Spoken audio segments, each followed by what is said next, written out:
Welcome to this edition of the Inter-University Debate.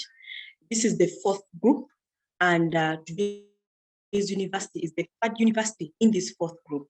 Previously, we had three other groups where in the first group, we saw Mawerere University and Kabale University make it to the quarterfinals. In the second group, we saw IU, that is Islamic University in Uganda, and Uganda Pentecostal University make it to the quarterfinals. In the third university, Mawerere University Business School and Kampala International University made it to the quarterfinals. Today, we have St. Lawrence University. I'm your moderator for today's debate. My name is Latie Gender Fancy. I'm an advocate, I'm a lecturer, and a tax consultant. So in this same group previously, we had Mawerere University of Science and Technology, and last week we had Nkumba University.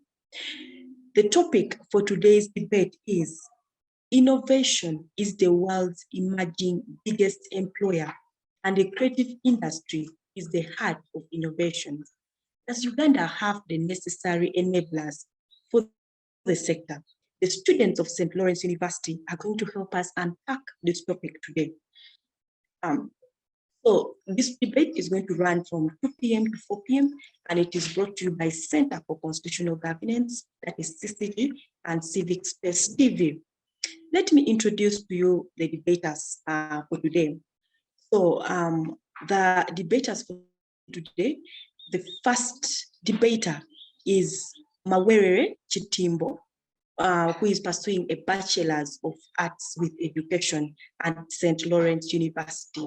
Kitimbo, you're welcome. You can just put your video on and your audio and speak to us. Thank you very much, Madam. My name is Mawerere Kitimbo Ivan, a student at St. Lawrence University. I'm pursuing a bachelor's degree in arts with education. I'm a second-year student. Thank you so much, Kitimbo. We are happy to have you. Our second panelist for today's debate is Baguma Shamim. Shamim is pursuing Bachelor of and Social Administration. Shamim, you're welcome.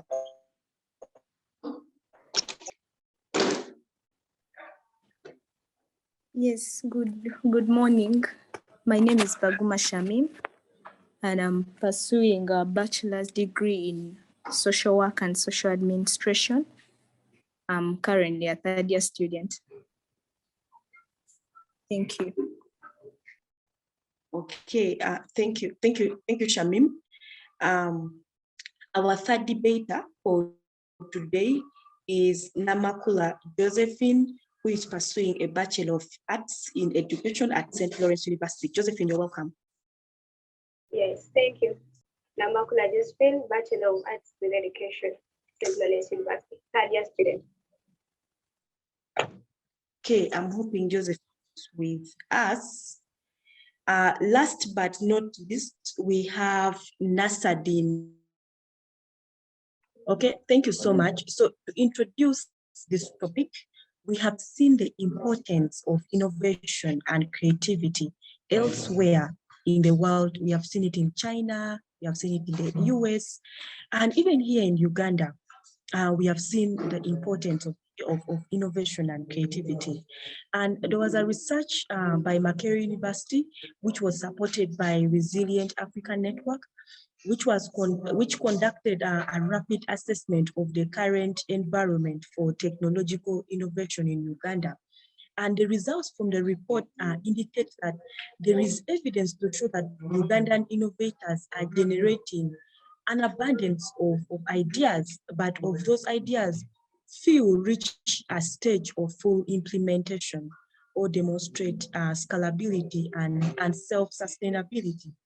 So why is that happening? Our panelists are going to help us unpack this topic today.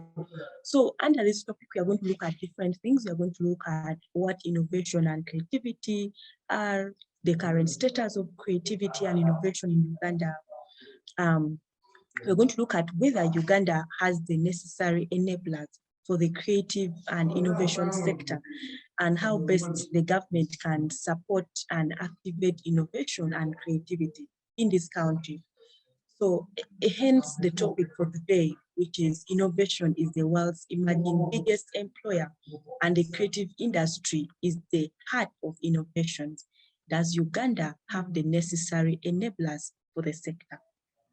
So this is going to be our structure for the debate today. We are going to have opening statements from our panelists. Our panelists, as you're giving us your opening statements, I'll be asking you each a question, which you will answer in your opening statement. After that, we will have one general question, which will be answered by all panelists. And then we will have specific questions that will be directed to the panelists, depending on how you have debated. And then we will have closing remarks from our panelists. So I want to start right away with our opening statements. And the first panelist who is going to give us an opening statement is going to be Kitimbo. So Kitimbo, you're going to give us an opening statement, and my question to you is, what do you understand by creativity and innovation? Thank you. Thank you very much. Yes, once again, Mawerere Kitimbo Ivan. Yeah, I've had a question, and this is really a very good question. As far as our motion is concerned, our motion of the debate states, innovation is the world's emerging biggest employer, and the creative industry is the heart of innovation. Does Uganda have the necessary enablers for the sector? Yes, when I look at innovation, I can really explain it as the practice or implementation of ideas that result in the introduction of new goods and services. We see that in innovation, it's a matter of implementing the new ideas to come up with something new that has not been existing in the society, to come up with something new away from what has been existing in the society by practicing the new ideas. And creativity involves the use of the imagination or original ideas to create something that someone can imagine or think of anything and creates up or sets up something new in the society, or sets up something new in his or her life. So someone who can transfer his ideas and imaginations to something visible, to a service or a good, that's what we call creativity. When I look at creativity and innovation in Uganda, I see that at least there is some improvement compared to the past years. We see that very many people in Uganda have tried to come up with different things, have tried to show up what they think of. They have tried to transform their ideas and also come up with new things. We've seen people like Professor Ogwang coming up with the COVID-X vaccine. We really see that this is an intelligent person to that extent of coming up with a vaccine of which even the whites that we trust most, they were still fighting hard to see that at least they can get the medicine to that pandemic. But from nowhere, we saw our own professor from Uganda coming up with the COVID-X medicine. And really, this was a very great step. This is a good kind of innovation in Uganda.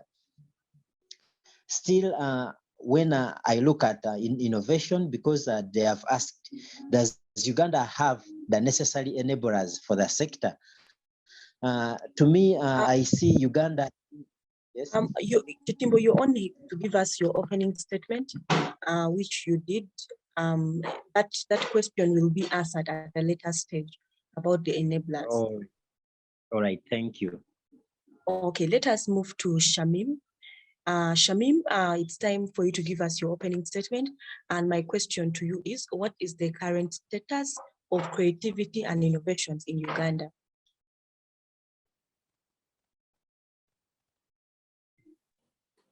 Thank you so much for this opportunity. Baguma Shamim is my name. The question you have posed is, what is the current status of creativity and innovation in Uganda?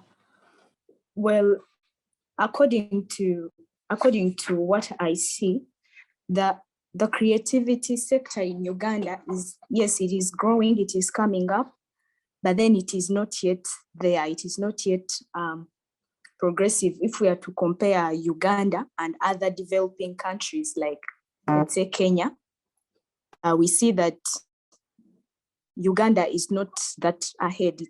It is just coming up. So it is still at its infancy. Yes, that is according to me. The creative sector and innovation sector in Uganda is still at its infancy. There is still more to be done. There is still a lot to be done that is needed, and resources to support these people that are coming up with innovative ideas. People need the support. So Uganda is still at its infancy when it comes to creativity and innovation. Thank you.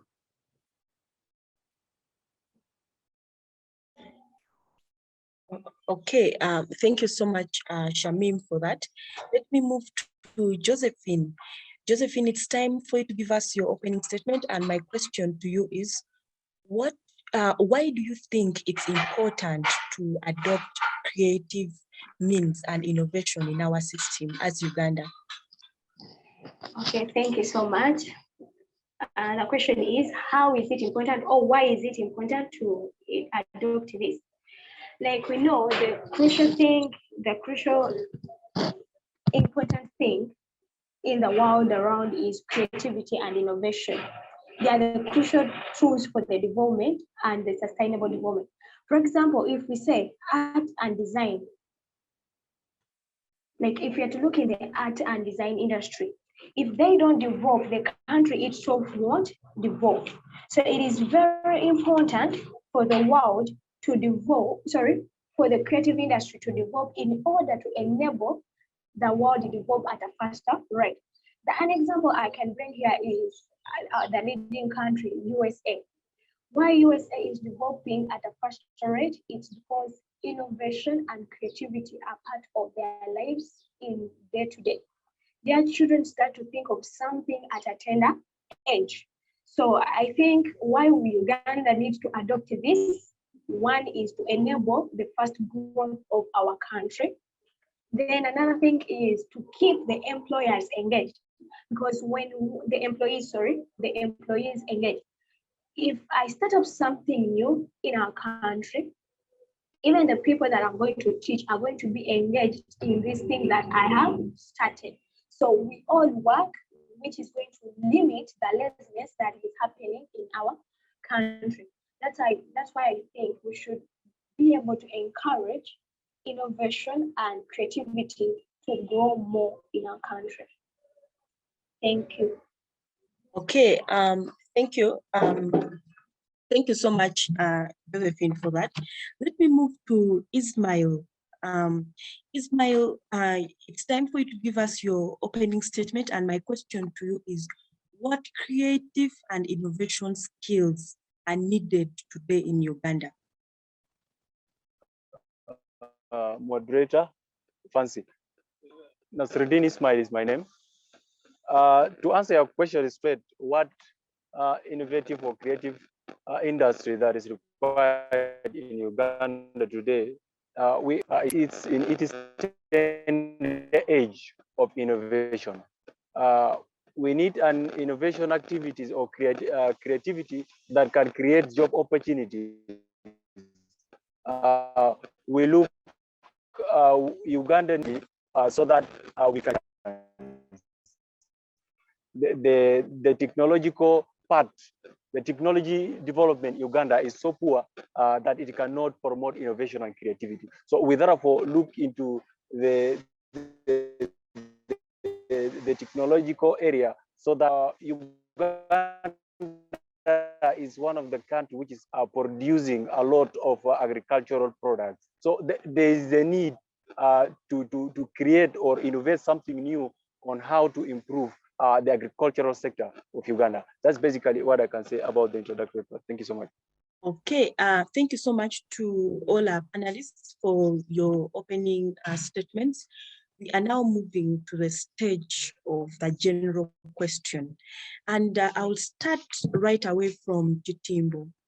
Our general question is, does Uganda have the necessary enablers for the creative and innovation sector? So Kitimbo, you're going to be the first panelist to answer that question, and you each have 5 minutes. You have the floor. Thank you very much.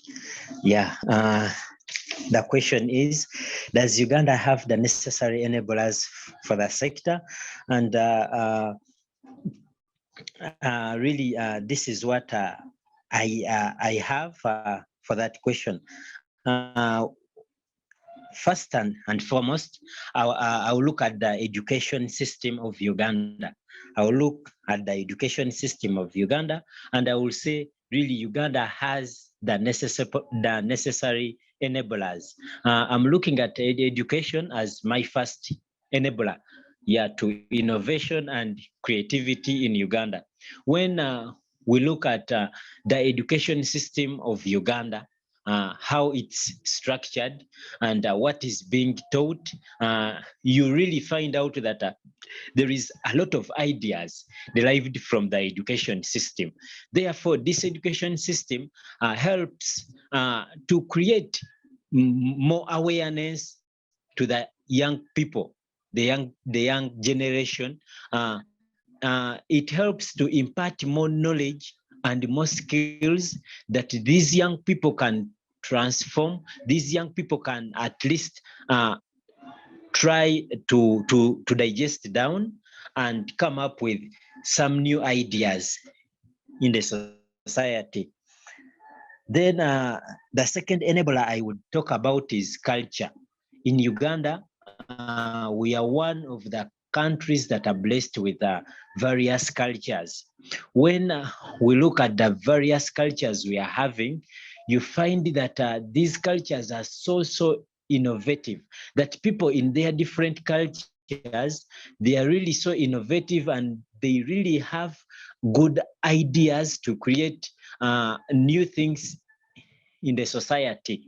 Once you look at the cultures, for example, the Baganda culture, the Basoga culture, the Acholi culture, you look at their dances. When you look at the things they use, the local things that we use here, you find that really Uganda has good cultures, and they are really good enablers of innovation and creativity.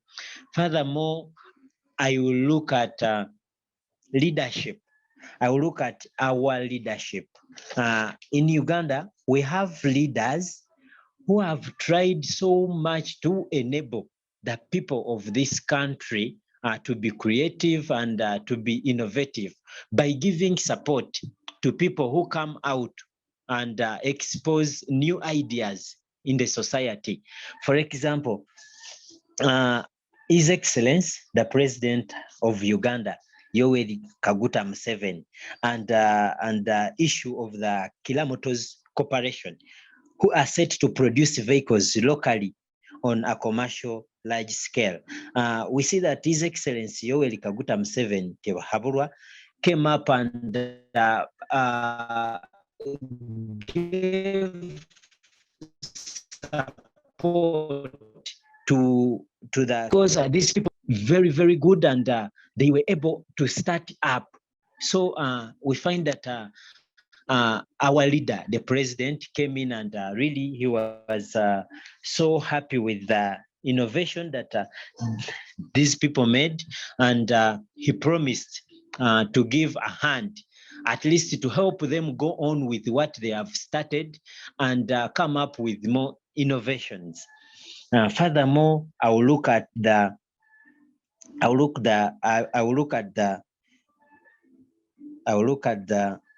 smart funding and entrepreneur culture development. Today, I see many education institutions are now putting more emphasis on entrepreneurship to reduce the job seekers, but to nurture up job creators. When I talk about job creators, this means that they are looking forward to bringing up people who can at least innovate, who can use their ideas and imaginations to come up with something new in the society that can give out employment opportunities to the largely growing population of our country. You find that entrepreneurial skills impart ideas, and really they open up minds of people on how to start up businesses in the community, and on how to create on how to create a job by your own, other than looking for a job from someone who has made his own innovation. Then we have the organizational structures and learning. We find that in certain organizations that we are having here in Uganda, really they are doing so much in enabling innovation. You find that these organizations do teach people on how certain things are being done, and out of their preachings and their services, people are able to at least build up new ideas. People create new ideas out of what they have attained, out of what is existing already. People come up with new ideas, and they put up new things. So that's all what I can say about the enablers that Uganda has. Thank you. Thank you so much, Kitimbo. That was a very, very elaborate discussion on the enablers. I would like to move to Shamim. So Shamim, the question is, does Uganda have the necessary enablers for the creative and innovation sector? Over to you, Shamim. Yes, thank you so much. As we have been saying, our motion is innovation is the world's emerging biggest employer, and the creative industry is the heart of innovations.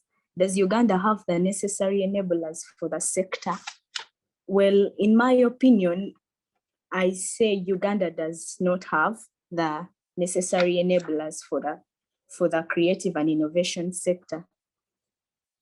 One is because we can see that poverty in Uganda, we are at chronic poverty in Uganda.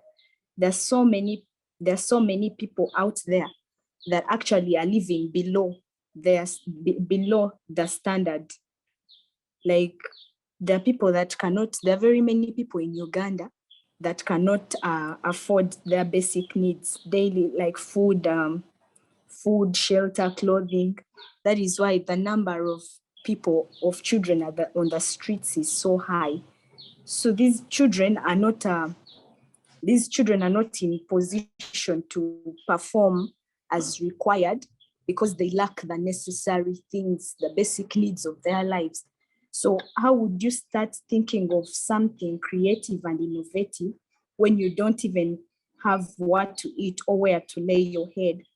Because we see that in Uganda, the capital city is where most of the resources are concentrated. Most of the resources in the country are concentrated in the city. That is why many people are leaving their rural areas to come to the city, which is causing a big population that cannot be supported by the resources available. That is why we have slums and very unplanned buildings around, and people are building now in the wetlands.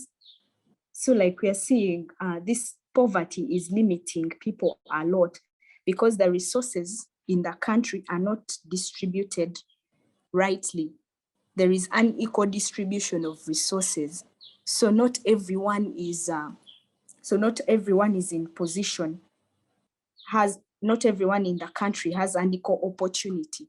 We see that it is the people in the cities that are coming up. It is the people that are in the cities, the children that have access to education, access to technology, are the ones coming up with big things, are the ones that are thinking of great ideas because they have been availed that opportunity in the city.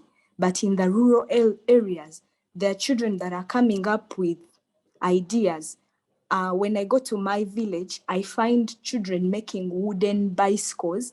They are making things out of wood, and you see that these children are really creative, but because they're in remote areas, the government doesn't have access to them. They don't have access to get their ideas out there because they're not in the cities.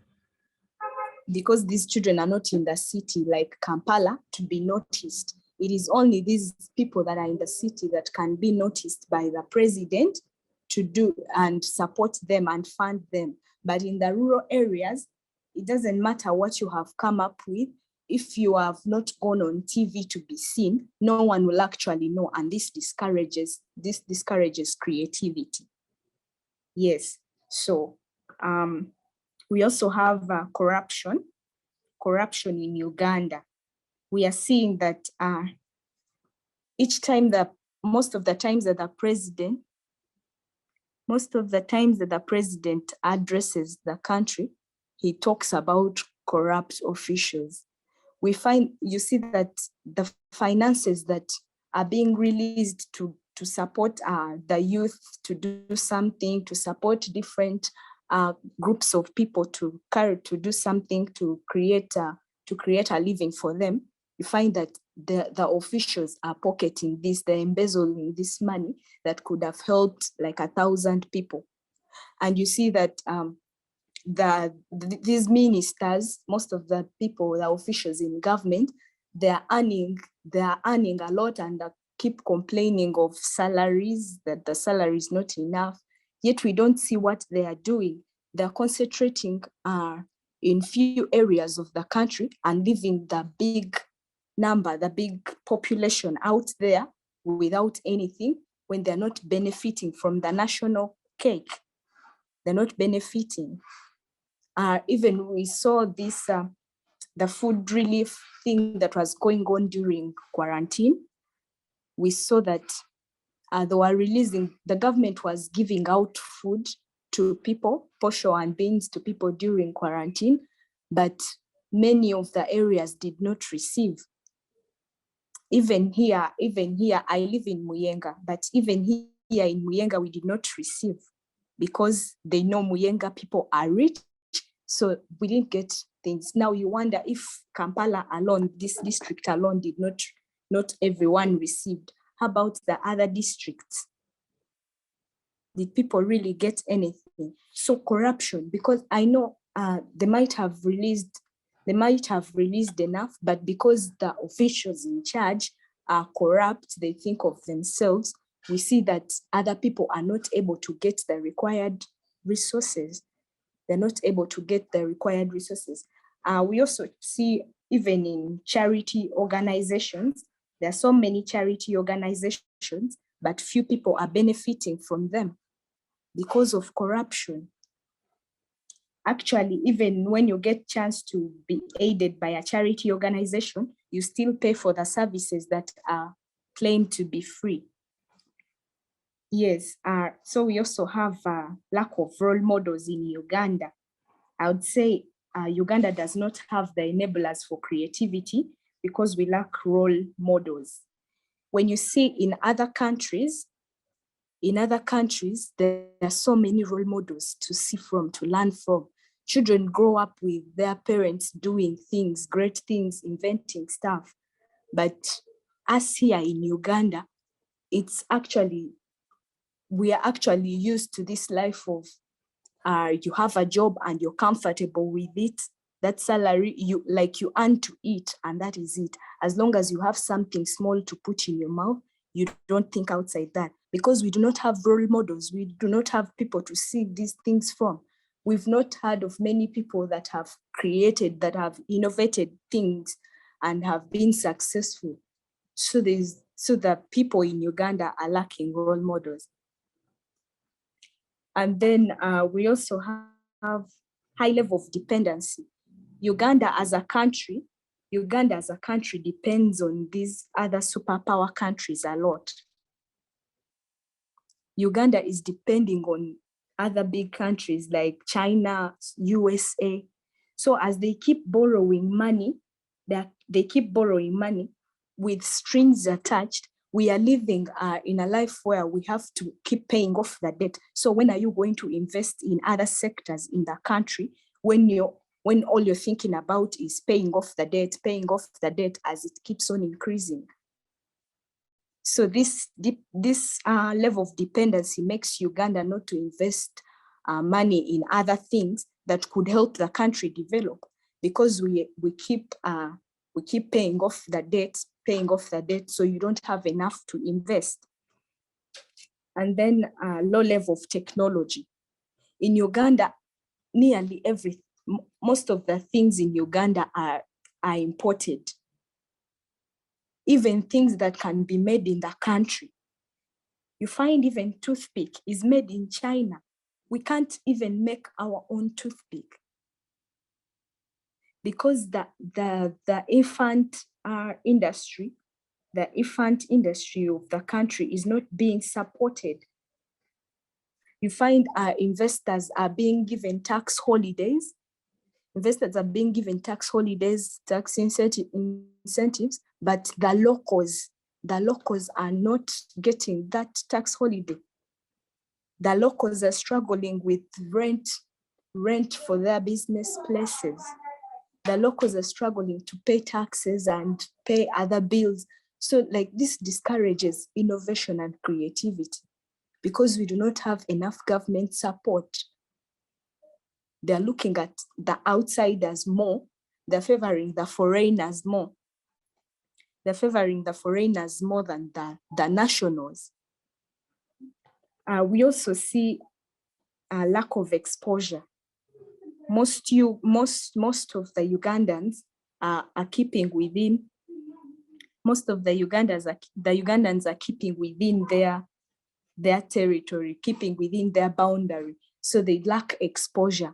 We see that even in most Ugandan cultures, they don't want people to marry from other cultures, because they don't want their culture to be polluted or eroded or something like that. So they marry within. So they don't learn new things from other cultures or from other people. They don't get out there to learn how other people do their things. So they don't have exposure that will push them to try out something new as well. So thank you. I beg to stop there. Okay, thank you so much, Shamim. That was also quite elaborate. So we have heard from Shamim as well as Kitimbo. Kitimbo said, yes, we have the enablers. And then Shamim says, no, Uganda does not have the enablers. Now, that is quite interesting. So let us bring Josephine into the discussion and also hear from her. So Josephine, does Uganda have the necessary enablers for the creative and innovation sector? Thank you so much. Because I have limited time, 5 minutes, I'll begin. I'll support that Uganda has the necessary enablers for this sector. One, Uganda has presence of investors. For example, we are going to say the government itself has come out to invest in practical skills that students attain. I know from different villages, the government has brought up circles that are going to give money to different people, especially the government has tried out to support the girl child to learn the practical skills. I've seen girls learning hairdressing, but funded by the government. So the presence of so many investors, especially the government, shows that indeed Uganda, we have the necessary enablers for this government. So we are going to say that another thing, that when the government comes up and supports these people to try and go out there to reach into villages, we have seen, if I'll speak on village-wise, we have seen a Myoga, we have seen circles, started up women circles to support especially the practical skills. They don't give out money, but they come and teach skills to the girls, how to make soap, how to make candles. They are impacting skills to the girls. Then another thing I can speak of why I support this, that indeed Uganda has the necessary enablers. The presence of alliances between Uganda and other countries. Uganda and Kenya and Nigeria have come up with an alliance that enables us to support this industry. We have seen many people from Kenya coming in to give support still to Ugandans. We have seen many people of Uganda who have innovated something, taken to Kenya to learn more. So the alliance between these countries shows us well that indeed we have the sector and we have everything important to impact our sector. So that's why I support that indeed Uganda has the necessary enablers for this sector. Then another thing I can speak of is the presence of scientific technology. So if we have to say scientific technology, this can be in use of microphones, speakers, that many people are trying to adopt. That most of the people today are employed because of the technology innovated. So if you're to move in entire Uganda, an example I can give, if you're to move in entire Uganda and you decide to move village per village, village per village, you're going to see you're not going to pass one village without hearing a speaker announcing something or advertising something. So many people have made this to become even businesses, that they stand there just to announce their businesses, which is making many people employed today. So if you are to say this, that speakers are put on the roadside and it's supporting many people. When they put them on the roadside, they put businesses, I'm selling soap, I'm selling this, I'm selling perfume, and it's creating more people because of the innovation that was started up. We have seen even now children innovating new music out of the originals that were imported from abroad. Now they are gaining more, which shows that indeed in Uganda, we have the enablers. We have everything to support this sector. Then there again, I can say that now the government has tried to change the education practicalization. It's for putting the education system not only to be theoretical but practical. If we are to look at the new curriculum that is followed by the senior ones that are current, although COVID came in and intervened, 2020 curriculum that was announced by the Minister of Education, it supports more of practical than theory. So most of now the subjects given to the students today are of practical, because the curriculum contained that students are going to study the theory from 7 to exactly 2. So 2 and beyond, they are going to be doing something else, mainly practical field. So this it shows that indeed Uganda, we are now having the enabler to help in the creative and innovation sector. So as helping students to gain skills, because they told each school to choose a skill, either in tailoring, either you're going to do bakery or anything, but it had to be practical. So education system now is made practical, which indeed shows that Uganda, we have everything possible to make the innovation and creative industry to move on. Then still I can speak of the government policies. The new government policies that still input more on practical than theory. So this shows that Uganda, we have everything possible to every enabler in the creative and innovation sector. These government policies include that of giving money to every person who wants to invest in practical skills. Many village circles have started and they have required hope from the government, and the government has indeed provided it because it wants to put the sector up high. Then lastly, I will speak of the let me speak of this. I've said of the so many investors, then I'm going to speak about the presence of market. So when the market is in place, the practical skills, the innovation that happens in a country will be there. So we are going to see this in the Build Uganda. Sorry, it's by Uganda, Build Uganda, Bubu. They came out with a policy, that policy of Bubu policy, which is going to help Ugandans to innovate something. So every person that could innovate anything, people were willing to sell it off to either other countries. That's why when the first man in Uganda created an airplane, was given a platform to enter USA because they are trying to build skills within Uganda. So thank you so much because of my time. Thank you. Yeah, thank you so much, Josephine, who says, yes, Uganda has the enablers, and you are quite elaborate in your explanation. So let us bring Ismail into the discussion and see which side it takes. So Ismail, the discussion is about, does Uganda have the necessary enablers for the creative and innovation sector? Over to you, Ismail. All right, thank you so much for the question. One would always wanted to, in the very beginning, looking at the term enablers, we are looking at the people or things that make it happen. I wanted to argue that Uganda does not have the necessary enablers for creativity and innovation. One, we wanted to look at the education system of Uganda. Actually, Uganda, then we will encroach into most of the African countries. The education system in Uganda is theoretical.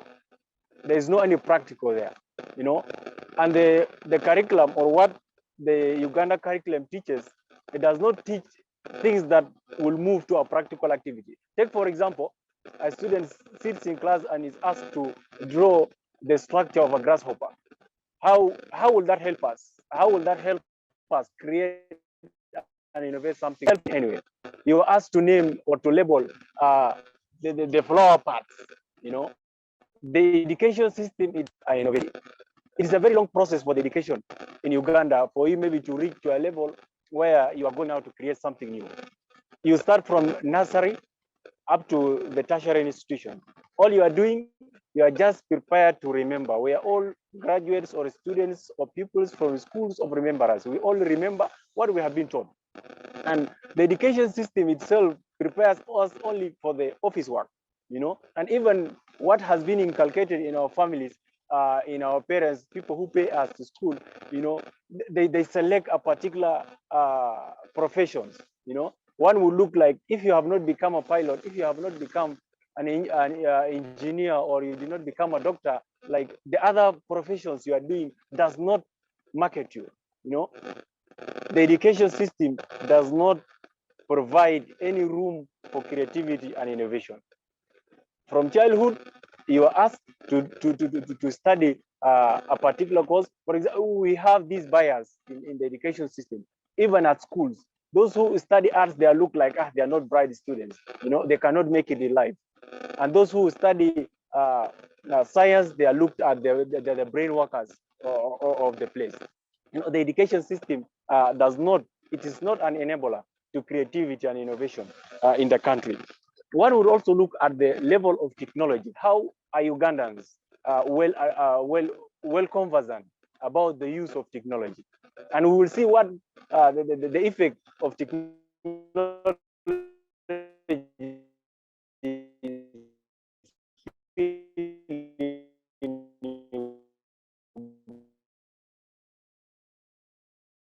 illiterate. You will not find people who are able to use those smartphones. So people are not exposed. We want to compare this to China or USA, where a pupil or a child from a tender age is able to use phone. From there, then a child will be exposed and will try to look into new things and will imagine if other people are doing this, why not me? But look at our country, Uganda. That is not happening. And the network are being taxed by the government. So there is that always element of discouragement when it comes to the technological advancement when you are looking at Uganda as a whole. One will still wanted to look at the market for items that are produced locally. The items for markets which are produced locally, they are discouraging. You know, even if one would have an interest to create or have an ability to create something new, but when he looks at how Ugandans look at the local products, a Ugandan would prefer a cloth made in India than the one which is made by a Baganda or an old member or typical Ugandan. You see, there is more appreciation to things that come from outside than what is made in Uganda. Someone talked about the Kira industry.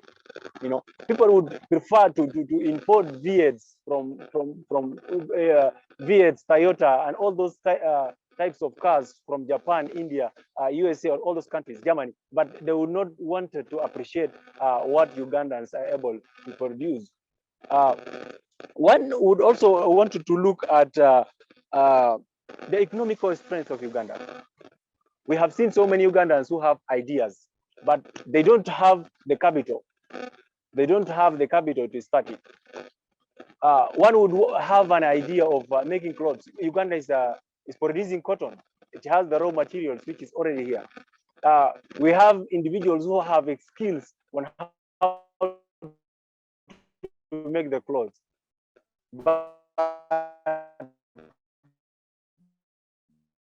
do they have the capital? Our country is still depending. Burdens is now government or the whole attention of the country. It is foreign policy is now adjusted towards how to pay the debt. Looking at our airport, Entebbe Airport, now half of it is given to the Chinese. You know, that one discourages innovation and creativity. We have brain drain. You know, highly qualified Ugandans who have brains, who have new ideas, who are able to come up with ideas. They are not much appreciated in the country of Uganda. Now, we are losing intellectuals just because they are not being paid well. We have seen doctors the other day rioting that they are not being paid. The government is not paying them. This discouragement of paying of the highly skilled personnel and individuals, like it takes away. It takes Ugandans who have that skill to move to another countries. I wanted to say Uganda does not have that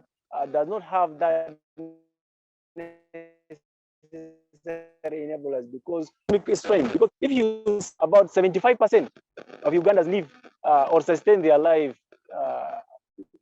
in daily feeding in less than $1, you know, one would still say that, but still we wanted to look at the market. Ugandan market does not support local products. Ugandan market does not support local products. We want to also look at the colonial stigma. What the colonialists left in us is that they have given us an impression of that Ugandans are just dependent. They depend from what comes from outside. And another effect of the colonial stigma is that the colonists left a thinking in Ugandan brain that group, like their work that I said, women, and this is what is still put or inculcated in the heads of Uganda. The willingness of Uganda is another factor which does not, Indians are not able to change. Take, for example, what the government has done by bringing this yoga program. The government has what have the youth done? They're asked to come up with an idea, a project which will be funded, which is going to help Uganda. What does the youth, what do they do with the money when they're given the money? They sit together, they decide to share the money among themselves. So this is a hindrance towards innovation and creativity in Uganda. We want to also to look at the level of research. If you wanted to see countries that have gone higher, it's the countries that are involved in research. Our education system does not promote research. And the research which is carried out in the country is not much appreciated. The professor Ongang, who came up with the COVIDX, there is no appreciation to that, because you have seen the government coming in on the media saying people should vaccinate. Why shouldn't the government come in to say people should take the COVIDX instead of the vaccine that is being promoted? So the government or the leadership of the country promotes foreign foreign innovation, you know, and we have seen how the leadership still is interested in bringing foreign companies into the country. This, it kills. We wanted the government at least should have discouraged. Ismail, as you conclude. Okay, we wanted the government to discourage those companies from coming in, so that we are able, so that Ugandans can open their mind. We have seen this during the COVID, when there was nothing coming. There are a lot of innovation. Even we are able to make the sanitizers. So I do wish to submit here and stop here. Thank you so much. Okay, thank you so much, Ismail, for your contribution to this topic. So we have seen there's a clear division on the arguments, and that is expected of intellectuals. We have seen Kitimbo, who says yes, we have the enablers. We have seen Shamim say no, we don't. Josephine says yes, we do, and Ismail says no, we don't. So thank you for your arguments. Now we are moving to the specific questions, and I'll start right away from Kitimbo. Ivan. So Ivan, my question to you is that can the activation of innovation and creativity protect the national economy from the forecasted slowdown in economic growth?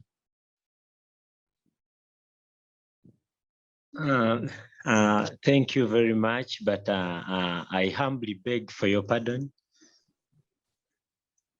Okay, this is a follow-up question, and my question to you is: can the activation of innovation and creativity protect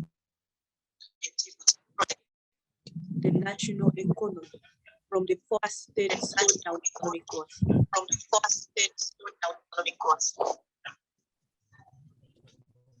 Yeah, thank you very much. Yeah, the improvement of innovation and creativity can really 100% improve the economy of Uganda, because through innovation and creativity we can obtain economic growth. If ideas are put into practical, and the population tries to come up with the new things, we shall find out that we shall have businesses emerging on a large scale. And at the end of it, the economy will get some benefits, for example, infrastructure development. So as people go on to innovate and get into different sectors, get into different businesses, get to deal into different things in the world, we find that very many benefits come back.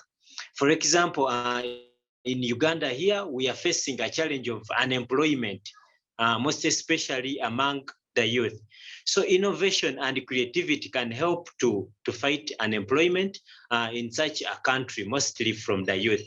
You'll find that if the youth are so creative and innovative, they will be able to at least start up their own businesses, start up various things from their own ideas. You'll find that there will be no more pressure put on our government to provide employment to the youth. You find that improvement of infrastructure will emerge. Roads linking to various industries that may be set up as a result of innovation and creativity will be constructed, well constructed. You find that we shall have many developed towns. We shall have many developed towns with good infrastructure. Still, furthermore, you'll find that innovation and creativity can help our economy in a way that it will increase our exports abroad. It will increase our share on the international market. And really, Uganda will have more receipts from abroad.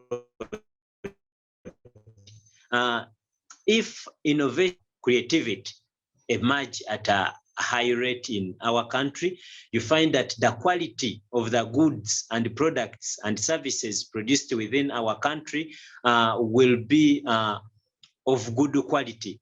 You'll find that even the quantity of goods and services produced will go high.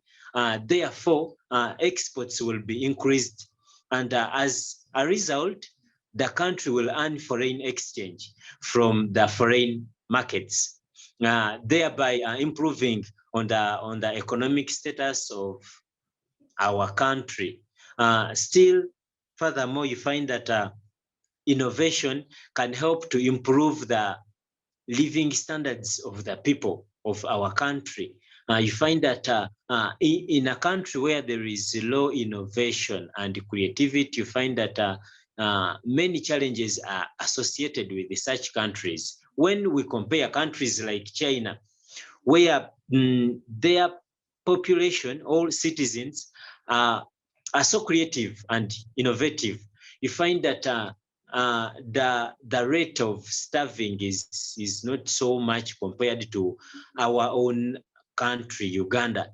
You find that someone at a young age can come up with something that can earn him or her a living. Unlike here in Uganda, you may find even some university students, they are still entirely depending on their parents. They cannot come up with anything to support their life, and they are still relying on their parents' money to survive in everything, which is so different to countries where innovation and creativity is at a high level. Thank you. Okay, thank you so much, Ivan. I'm moving to Shamim. My question is, earlier on you that Uganda does not have the enablers, and you gave us so many reasons, including poverty and so forth. My question to you is, what should be the economic policy for supporting the development of creativity and innovation in Uganda? Thank you so much. I think the economic policy that should support the innovation and creativity in Uganda, like, should be, if in education, because it is education that also trains us to get out there, if from the beginning, Uganda can introduce this in children, like impact this knowledge from childhood, like make children concentrate on their areas where they feel they are good at from the beginning, not forcing children to do subjects that they're not actually interested in. Maybe you start off right from childhood, like in other developed countries. You'd find that if you grow up concentrating on what you love, what you know, it helps you when you get out there, that you'll have a starting point. So if in the constitution they start supporting the infant business people, these upcoming Ugandans who want to come up, who have come up with ideas, and they start supporting them, maybe provide capital for them so that they can go ahead, maybe provide scholarships for them to study and get knowledge. They can even take them abroad to learn for further studies, and they come back and implement their ideas, bring their ideas to reality. Because if you have exposure, you get out there and see how other people do their things, you can come back to your country. Like if the country supports you to go out and do further studies on certain ideas that you have, and you come back to this country, you can create from what you saw in the other developed countries. You cannot, you see, when we learn, you do not copy exactly what has been there. You add on to what you have seen and make it even better. So if they start supporting youths and other people in Uganda to go out and learn for further studies or develop them from their childhood, they introduce a system, they change the curriculum of education, they introduce a system that will favor people to do what they like, what they feel, this is what I'm comfortable with, because they cannot force everyone to be a scientist. Not all of us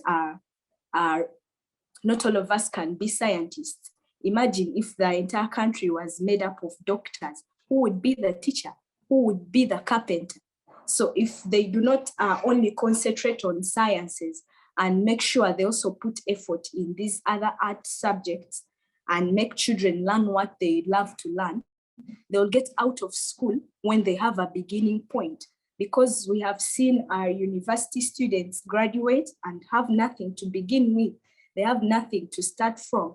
So if the policies are shaken a bit and they start supporting these developing industries, like support things that are made in Uganda, like I have a brother who came from China. He says actually in China, they support their homemade products.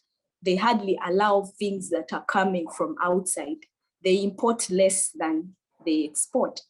But us in Uganda, if we also introduce that, because we have clothes that are made here in Uganda, we have things that are being made as Vaselines and things, cosmetics that are being made here in Uganda. But you find when you check on something, when you're going to the supermarket to buy something and you find it is made in Uganda, there is a way you doubt it. There is a way you doubt it, because we have been made to feel, as someone said, we've been made to feel our things are inferior, products that are made here in Uganda are inferior.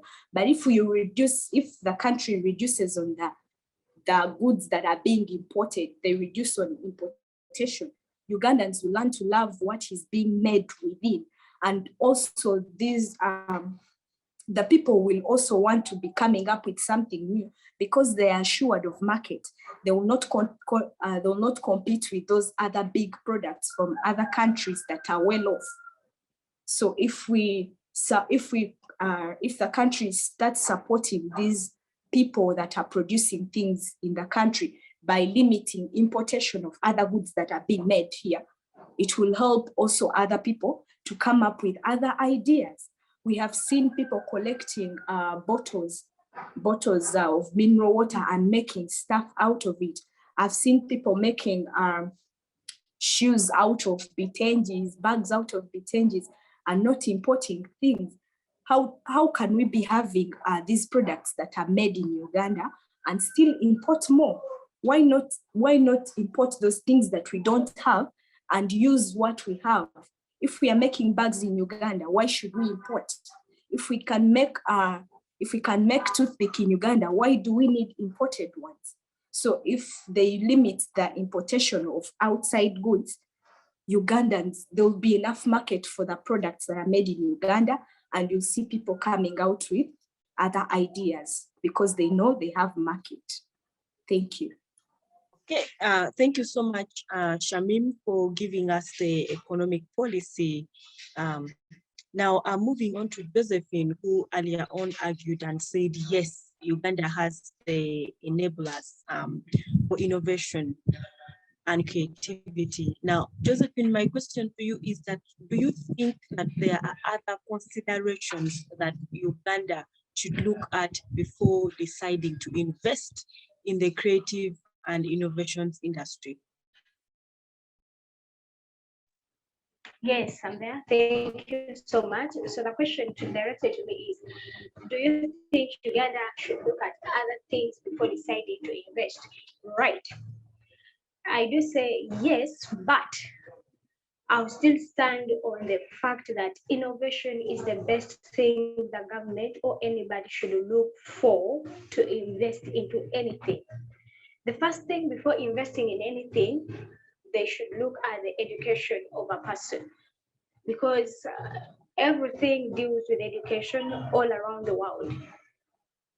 So the government should look at the education status of an individual, bringing up something. Because if we are to say that this person, yes, I'm not trying to say that people who are not educated cannot innovate. They can, and they can surely innovate something. But I'm supporting that part of where education is a key to most of the things in most of the countries. That's why most of the people are trying. The education and meaning can be either formal or informal from the parents or anything.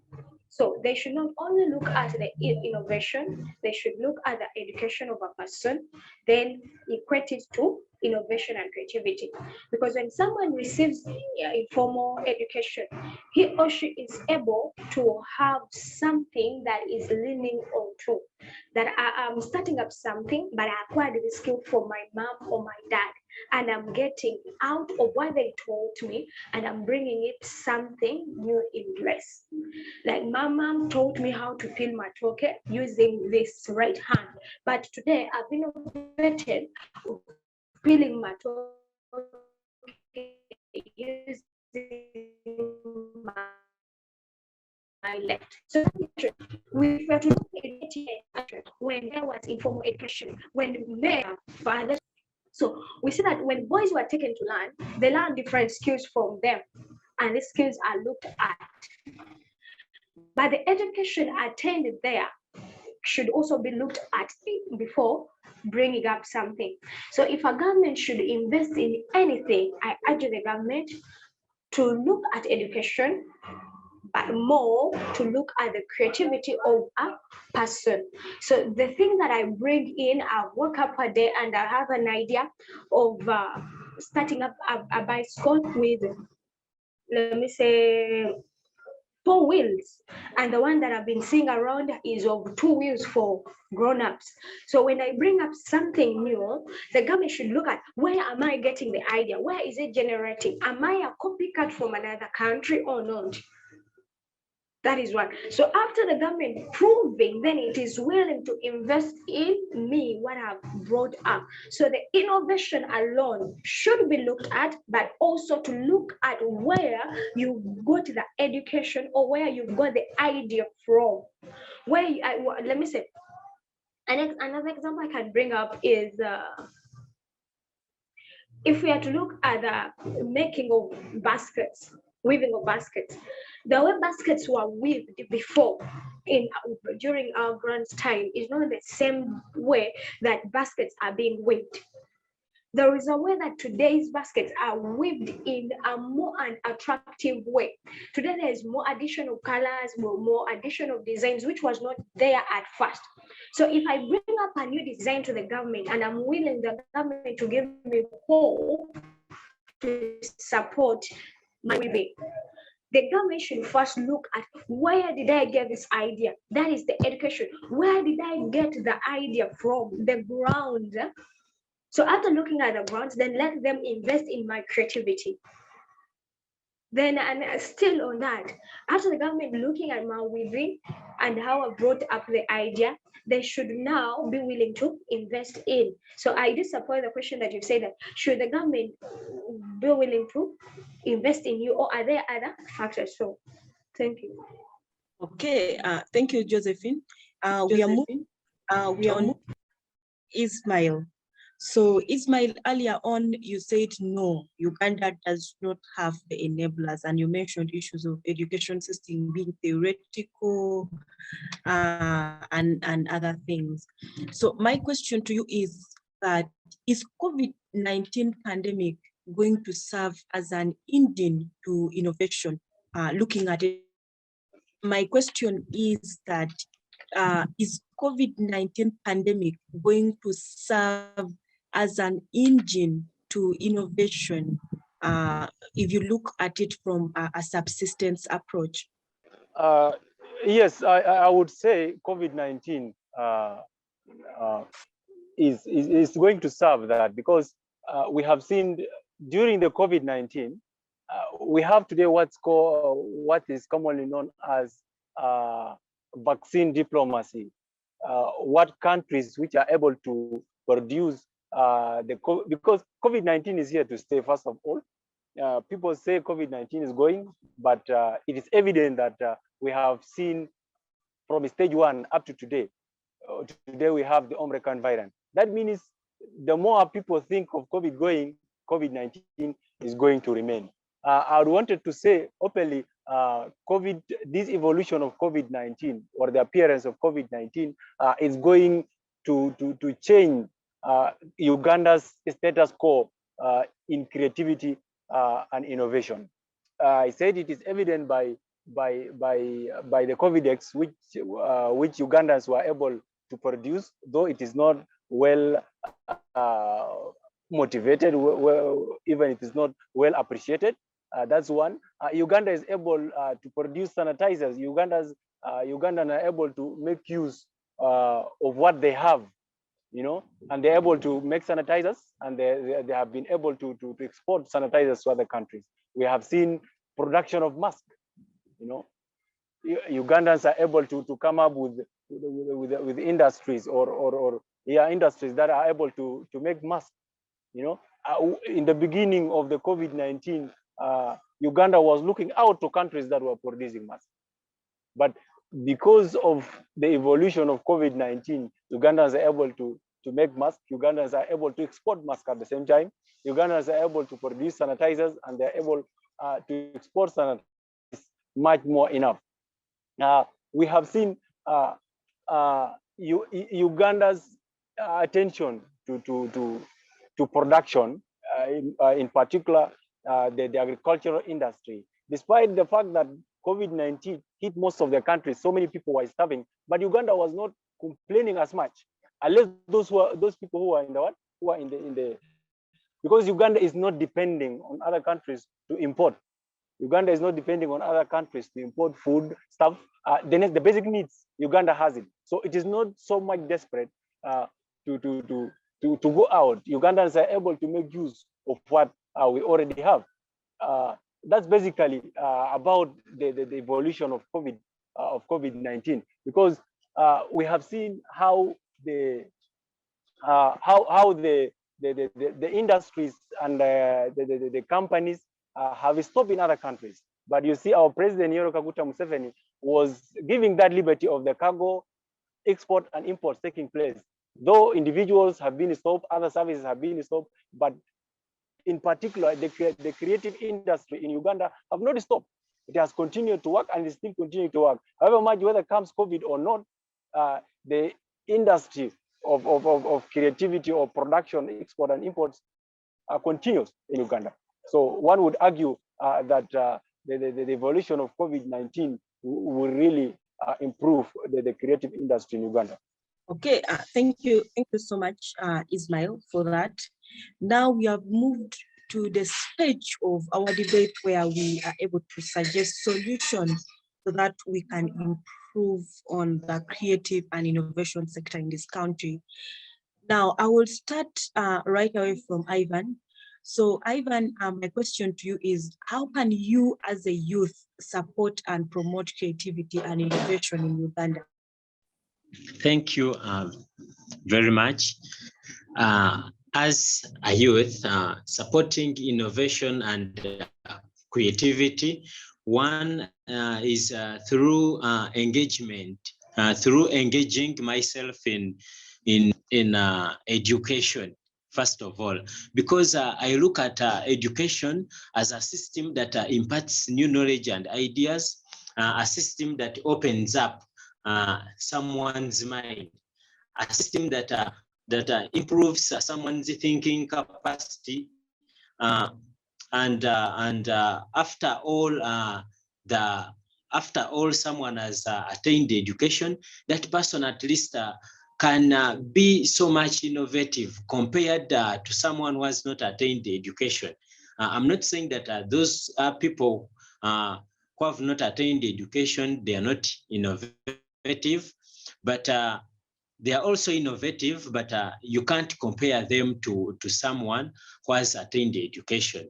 So someone who is innovative and that person is illiterate, I can't imagine if that person has attained, I can't imagine when that person has attained some education. And so he combines that natural knowledge plus the knowledge from education.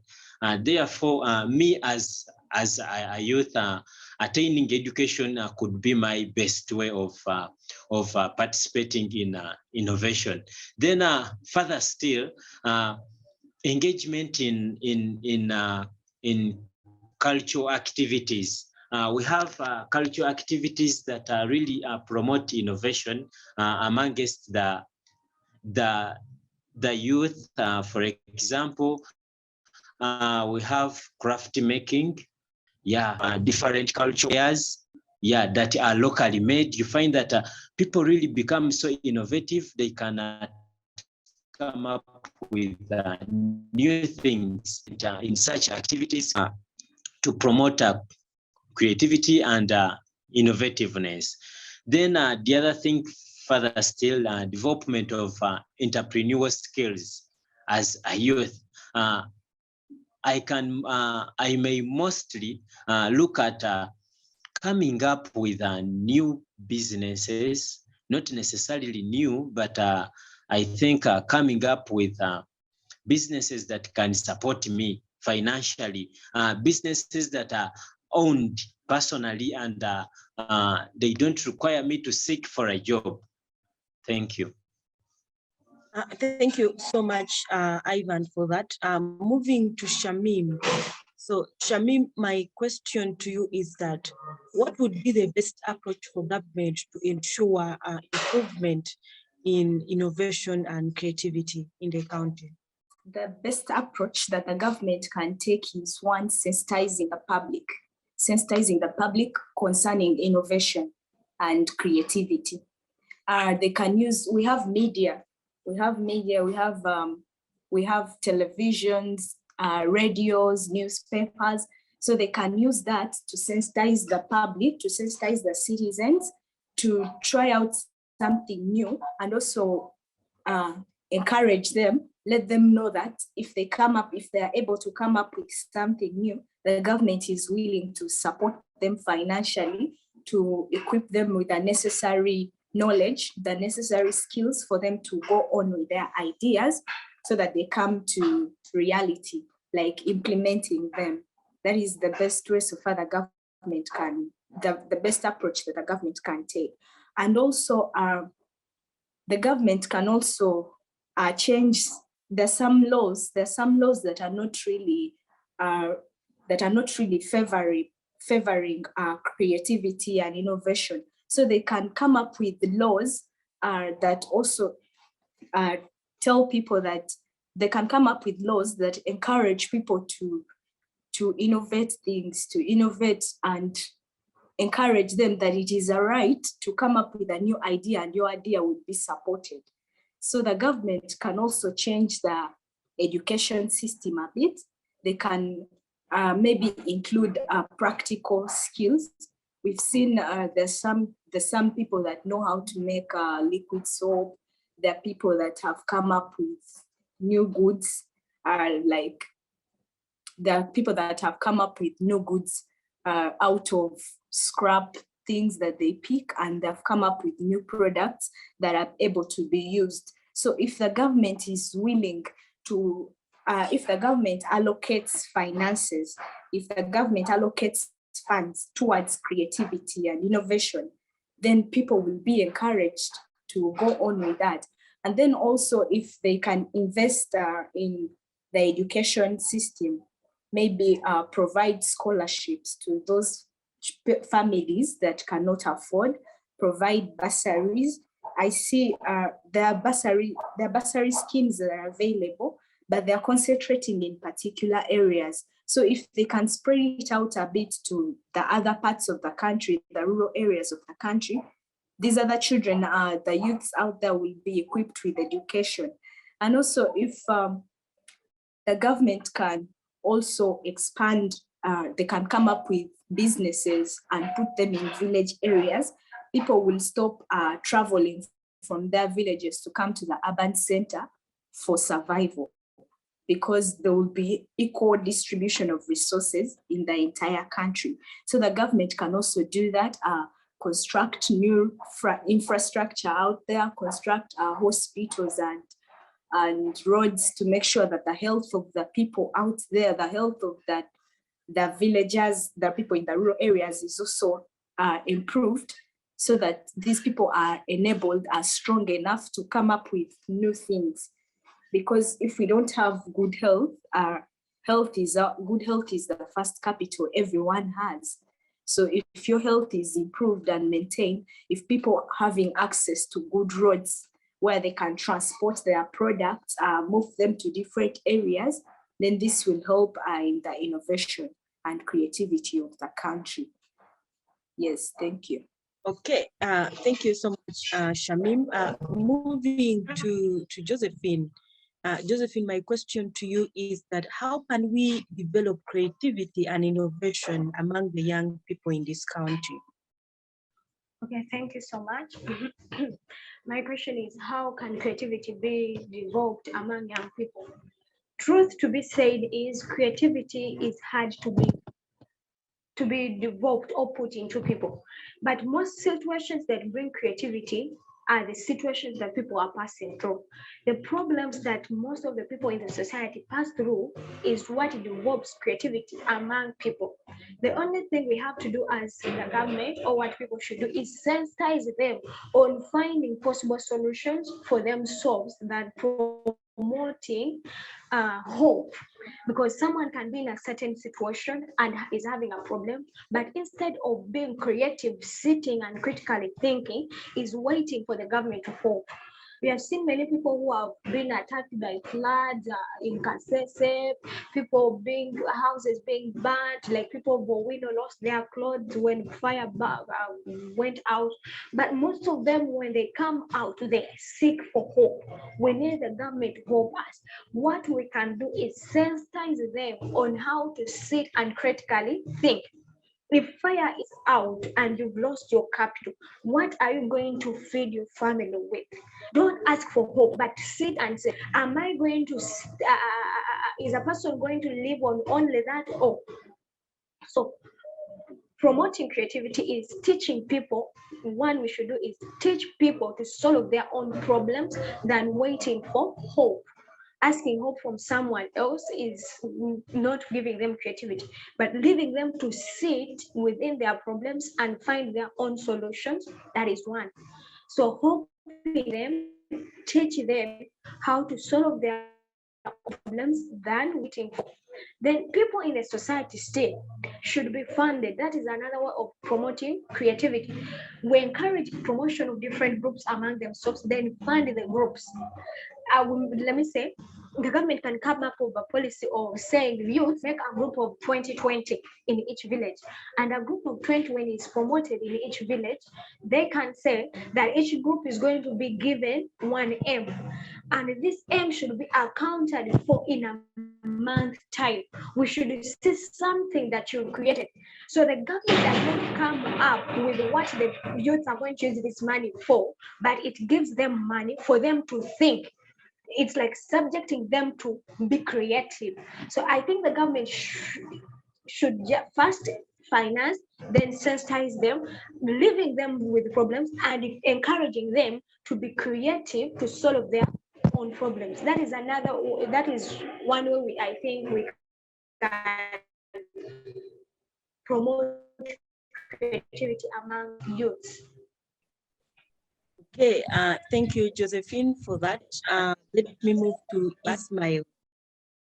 So, Ismail, my question to you is, how can a country like Uganda be an innovation driver? Okay, thank you so much. A country like Uganda to be an innovation driver, there are some policies the government have to put in place. One of the policy is about uh, uh, coming up with training institutions. You see, the government has come up with this universal free education, which is also primary and secondary, all that. But we wanted the government also to come up with training centers whereby students, when people finish primary school, when they are able to communicate, there is that some literacy of writing and reading English or whatever language, then it will be good to be given that liberty to be sent out into those vocational training institutions, where a student or a child will be able to decide on what he or she really needs. Another way of Uganda should become a leading country in innovation, and so is the leadership itself. It has to market its product. You know, when Ugandans now are able to come up with the COVID-X, you know, the government has a duty or has a role to go out with its international relations. It has to now promote its own or local product. And another way, the government of Uganda have to enter into agreement with countries, a bilateral relationship that can really earn a lot. Because when Uganda is able to enter into bilateral relations with its export, with its ability to produce, with its products, so the country will have a lot of money, and they will, and when development increases, there will be equal service distribution. That service distribution, which reaches every village, every town in Uganda, promotes creativity and innovation, and hence Uganda will be looked at. You know, the government have that duty. The government has a duty to listen the policies, because there are some policies which are hindering innovation. You know, we have seen the government giving groups of people money, but at the end of it all, they don't follow up. They don't follow up. Or if they give someone because someone has come up with an idea, for example, of making beads, you know, making beads or making bags out of beads. They give that person money. They don't follow up with the person, because some people, when they get this money, they feel, yeah, like I've already got it. I want to do, you know, they diverge from what the actual fund which was given. They diverge from what they have been paid for, or they have been funded to carry on. You know, the government have to follow up. The government have to come up with policies that can listen that. The government have to go out, market the Ugandan's product, market the Ugandan services. The government should encourage Ugandans who have ability, who have that skill labor. For example, we have seen a Ugandan who has come up with who has developed a plane, but the government did not retain that person. They took him to UK. Up to now, we don't know where he is. We have seen somebody who was about to come up with a malaria vaccine. He was taken out. The government did not follow up. You know, the government need to follow up. If we have Ugandan individuals who are so creative, who have come up, they have taken attention of the world, they should be retained. They shouldn't be sold out easily for the interest of maybe their diplomacy, or which is not bringing much profit to the country. I would suggest if the government will look into those policies, it will be much better, and Uganda will indeed move. It will actually become one of the leading in creative industry and innovation. Thank you. Okay, thank you so much, Ismail. Thank you to all the debaters. Moving now to the stage of closing remarks. So for the closing remarks, I'll start right away from Ivan. Ivan, you have the floor to give us your closing remarks for today. Thank you very much. Yes, to me, we've really had a very wonderful argument and debate. And to me, I think according to the question, does Uganda have the necessary enablers, yeah, for the sector of innovation and creativity? Yeah, to me, I say yes, Uganda has the necessary enablers. However, due to a few factors that are deterring that innovation spirit and the creativeness within the citizens of Uganda, that's why that sector is lagging behind. But the enablers of the sector are in place. However, we still need to put in more effort. The government still needs to put in more effort such that we can fully exploit the resources we have. Because when you look at the resources that Uganda has, really, Uganda is endowed with many resources, and if at all we have the minds that are so innovative, really, I see that Uganda can develop at a faster rate. Uganda can really develop within the shortest time possible. We have a number of resources, but these resources are not utilized. They are unutilized, and to those ones that are utilized, you find that they are not fully exploited. They are not fully utilized. To me, I see Uganda having a good enablers of the sector, having good enablers that can enable its citizens to become innovative and to become so much creative. Thank you. Thank you, Ivan. Let's have Shamim. Yes, thank you so much. We have seen, according to the motion that was being debated, that Uganda is not that badly off. Uganda is somewhere when it comes to the innovation and creative sector. So I would recommend that the government and the policy makers analyze these views that we have at least gone through and come up with a better way of seeing that Uganda gets somewhere and can also outstand the competitive world. Yeah, that is all I have to say. Thank you, Shamim. Let's have Josephine. Okay, thank you. So I think something I can say is we should just encourage the government to add more in the education sector. Yes, I've supported, we have the enablers, but they have not reached where we want our country to be. We haven't reached their peak. So we are forwarding this, whatever we have discussed, especially I encourage the government to encourage education to be more of practical than the theory that we are having in schools, than the theory that lowest nursery are studying, the upper primary. There are things that we are studying and are more practical. Something that is going to put creativity and innovation up in our country is starting creativity or teaching students to be creative right in lower nursery.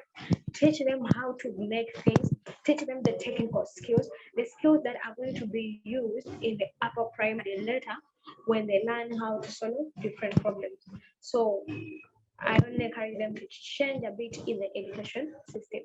Thank you. Thank you, Josephine. Last but not least, Ismail. All right, thank you so much. However much we debated so well, I love the debate and I love the contribution of each member. But one would still say Uganda has that enablers, but does not. It will not compete out with the world with its creativity and innovation. Yes, we have seen the border riders, the bicycle guys who carry water, carry people, carry goods. Yes, these are good things. But what do we need? We need the government to do more, because we have those foreign companies here, and what they are doing is the products. But we need individual. We need personnel should be skilled, because after 10 to 15 years, those foreign investors will leave and will have to remain behind with those companies and all the necessary items, so that Uganda will move to a more competitive world. Finally, I want to thank you, Gender Fancy. Thank you, CCG, for hosting us and giving us the opportunity to express our ideas. We are much obliged and we are grateful. We wish to see you again. Thank you so much. Thank you, Ismail. I would like to extend my gratitude to the panelists who are the debaters from St. Lawrence University. You people are very elaborate. I would like to really appreciate you for the research well done and for the arguments that you were able to put across. Our topic for today has been innovation is the world's emerging biggest employer, and the creative industry is the heart of innovations. Does Uganda have the necessary enablers for the sector? Today we had 4 students from St. Lawrence University. Number 1 was Mawerere Kitimbo Ivan, who is doing Bachelors of Arts with Education. Secondly, we had Baguma Shamim, who is pursuing Bachelor of Social Work and Social Administration. Thirdly, we had Namakula Josephine, who is pursuing Bachelor of Arts in Education. And last but not least, we had Nasirdin Ismail Abduraman, who is pursuing Bachelor's degree in Diplomacy and International Relations. I would like to really appreciate the panelists. I would like to thank Center for Constitutional Governance and Civic Space TV for bringing this debate to us. We really, really appreciate, and I hope that somebody out there has been able to benefit from our discussion today. I would like to appreciate the viewers for watching, and our debate ends here for today. See you again next week, same time. Thank you.